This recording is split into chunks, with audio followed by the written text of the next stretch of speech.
Wir sind hier am Standort Bad Waldsee in der Mitte von Oberschwaben in der Nähe vom Bodensee.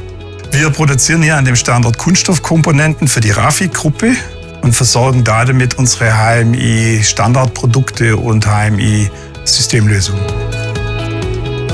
Unsere Kunden kommen aus einem breiten Blumenstrauß, begonnen von der Medizintechnik über Agrartechnik, über kommerzielle Nutzfahrzeuge, Material-, Logistiksysteme, Automobilbranche, Industriebranche, also wirklich ein breites Umfeld.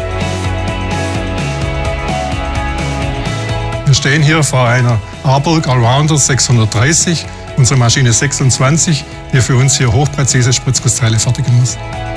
Also die Anforderungen an die Maschine ist so, dass sie möglichst konstant immer die gleiche Qualität liefern sollte, hochpräzise, maßhaltige Spritzgussteile.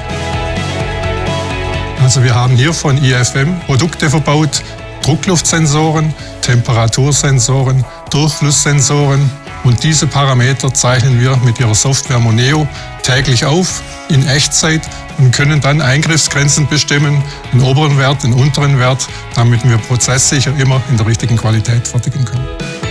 Also mit IO-Link hat halt jeder Sensor seine entsprechende Adresse, wird über den IO-Link Master dann ins Netz angebunden und so kann jeder Teamleiter, jeder Fertigungsleiter in Echtzeit auf die Parameter und die Sensoren zugreifen.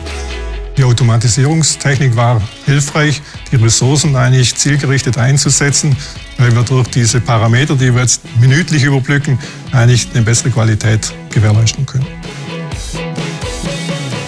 Bei der Inbetriebnahme der Sensoren haben wir hier am Standort Moneo Configure eingesetzt, um die Geräte zu parametrieren, die Sensoren einzustellen, bevor sie in die Anlage dann verbaut wurden.